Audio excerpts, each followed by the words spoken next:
I was reading this past week, so not this week's Come Follow Me, but last week's.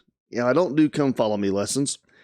And chapter 2 of Moroni, I had a little something just kind of catch my attention that probably caught yours as well, that I just want to talk about for a couple of minutes, because I think it really pertains to us today and what we have going on right now, and especially tomorrow. Now, before you turn me off and say he's going to be political, I'm not here to endorse any candidate. I just want to talk about some things in Scripture, what was important to them back then, and what should be important to us today.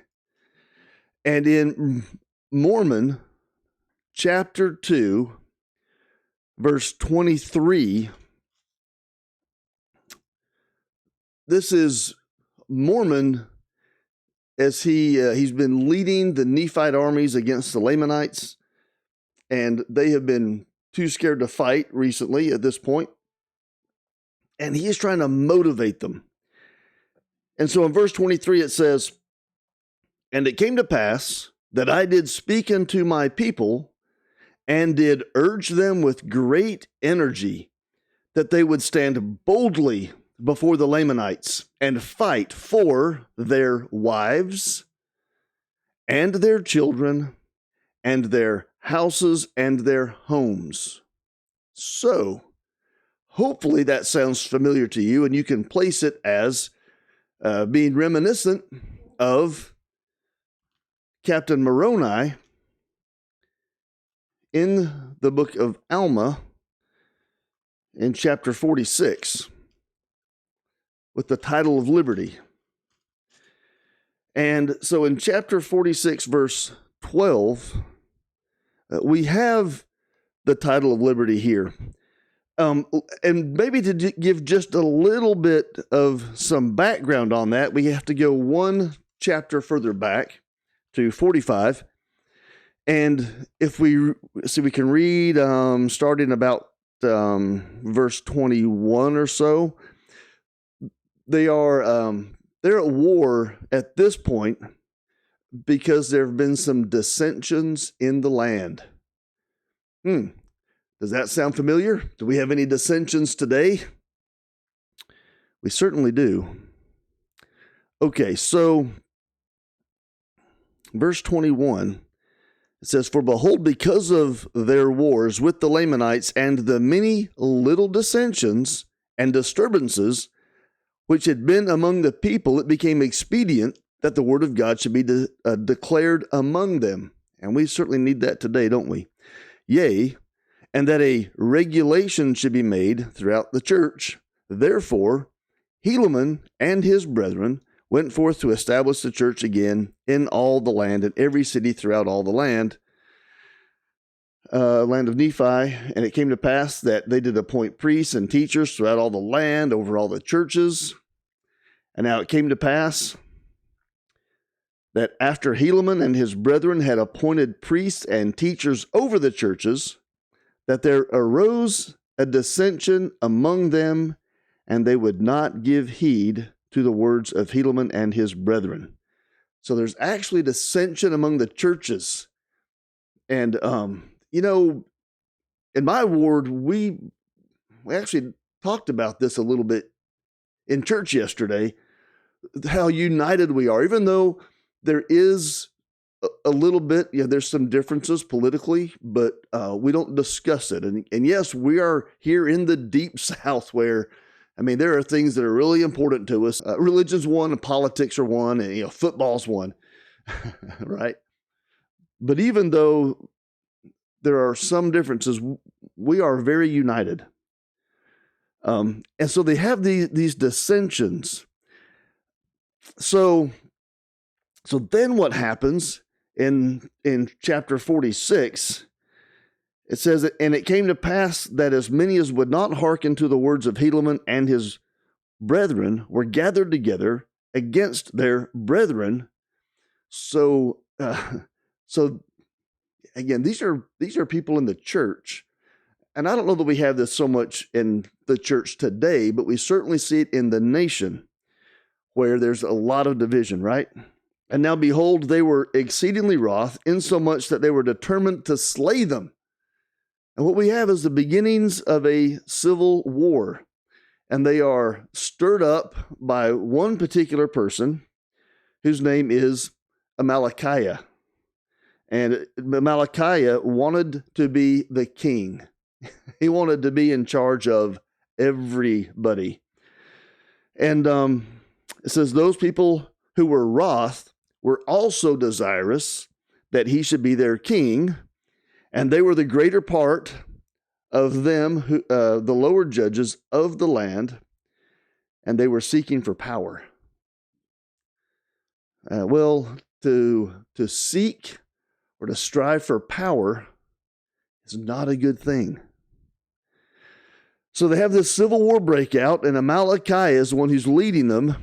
And then we read in verses like 7 through 9 that that you have a number of church members who are led astray because of one man. In verse 10 it says, yea, we see that Amalickiah, because he was a man of cunning device and a man of many flattering words, that he led away the hearts of many people to do wickedly, yea, and to seek to destroy the church of God and to destroy the foundation of liberty, which God had granted unto them, or which blessing God had sent upon the face of the land for the righteous sake. And I believe that God has sent upon the face of our land with the founding of our nation freedoms, liberty for the sake of the righteous. And here's the thing about that. It's always those who are, let's just say, less righteous, who seem to want to take away the liberty of other people. You know, and I can't help but look today at how it seems that there is a kind of a faction in our country. It seems to me, my observation has been that in the last few years, the last, say, 5 years or so, that there has been a real shift in political division, and that you have one group of people who seem to put more importance and more emphasis on freedom, on liberty, on our constitutional rights. And then you have others who want to control and micromanage the daily affairs of the population. Okay, let's continue. I could go down that road a long ways, but let's continue on. And so we then have, going down to verse 12. So Moroni is very passionate about this. Verse 12, and it came to pass that he, meaning Captain Moroni, rent his coat. He tears the coat, and he took a piece thereof and wrote upon it, in memory of our God, our religion, and freedom, and our peace, our wives and our children, and he fastened it upon the end of a pole. So he makes this, what we call this title of liberty. And the things that are important to him, well, God and religion. In fact, I broke this down into categories, and I put God and religion together in one. Freedom and peace into another. Then wives and children. I'm sorry. I got an itch. Okay. And so if I were to relate that to our day specifically, God and religion, I would say, well, there's a war being waged in our country against Christianity in general. And it seems to be especially focused against the Church of Jesus Christ of Latter-day Saints. Freedom and peace. That's our constitutional rights. and they are under attack. There are some who even want to rewrite the Constitution, do away with that wonderful, beautiful document which guarantees to us protections from the government of those rights which are given to us by our Creator. Not given to us by man, given to us by our Creator, protected by man. And again, the First Amendment, which guarantees our freedom of speech, freedom of religion. How about the Second Amendment? I'm a big proponent of the Second Amendment. Not that I'm a violent person, I certainly am not. But I believe that that is an important part because the Second Amendment protects the First. But we also have the Fourth Amendment. We have the Fifth and Sixth, it seems like to me, under attack in others. But that's not all. So our wives and our children, we can put those together, but we can also separate them because the family has been under attack in our country for a long time. It's interesting if you go back and reread, and you ought to reread the Proclamation on the Family and look at how forward-looking that document was from that day to ours now. How it says that things such as gender are essential, and gender exists in the premortal world here on earth and in the next life as well. So the family is under attack. And how many children are born out of wedlock these days? The divorce rate is high. Look, but we can also break those down separately. With wives, right now, there seems to be a real concerted attack against women. There's a group in our country who refuse to even define what a woman is. So you're relegating women and womanhood to this, this amorphous kind of nebulous idea that it is whatever a person wants it to be, that it's undefinable, that it has nothing to do with the sex characteristics or a person's chromosomes, that it is that gender is fluid, and at the same time, I guess you could say that men have been under attack for a while too, because as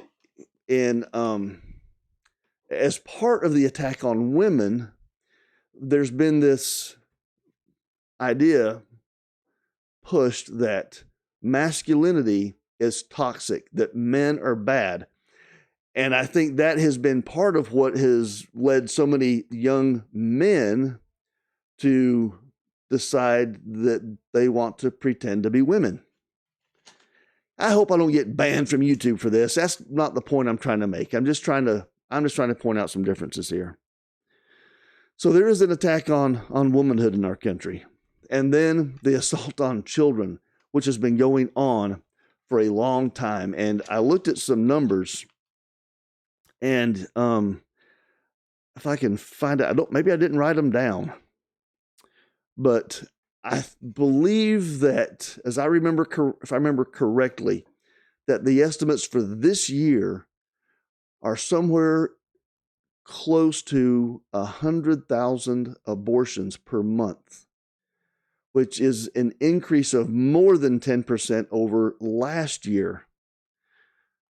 So even though Roe v. Wade has been overturned, and that doesn't, I wish we could just do away with abortion, except for the most extreme cases. Let's not go down that road. That's not why I want to make this video. But I believe that abortion is horrible. I believe that it's akin to those in the Old Testament who would sacrifice their children and burn them on the altars, have them pass through the fire, is how it reads. And not just abortion, but I have to be careful how I word this. children are being made slaves in our country. Many of these children are not citizens here. They are brought here and they are made slaves to serve the most base and vile desires of adult humans. To me, some of the absolute most wicked things that can be done to a child. And this leads me to a conclusion as far as when we look at the attack on women and this assault on children. You know, if we were to go back and look in Mormon, right there towards the end of the wars between the Nephites and Lamanites, before the Nephites are totally destroyed, one of the things the Lamanites do is they capture women and children and they sacrifice them to their idols, to their idol gods. It's a form of genocide. And it's not just the killing of them, which is genocidal. It is, by doing so, you are preventing the reproduction so that segment of the population cannot grow. And I believe that can be applied to us today.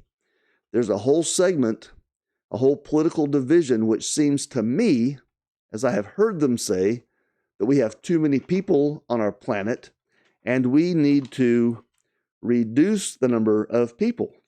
And I believe that this is part of their plan for doing so. So, you know, we have two major political parties in our country. And it seems to me that one of them is more in favor of protecting rights and people. And the other one, at least many elements within it, are pushing hard to take away our freedoms, take away our constitutional rights, destroy our families, destroy our children, destroy the idea of anything which make us a unified society. And those are the things which I use when I'm making my decision about who I vote for.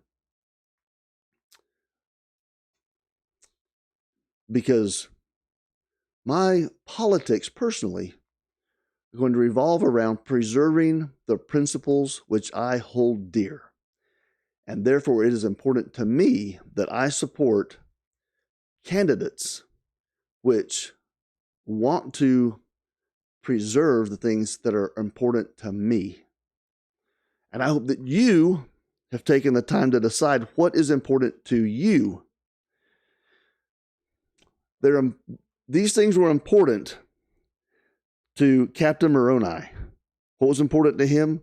God and religion, freedom, peace, their families.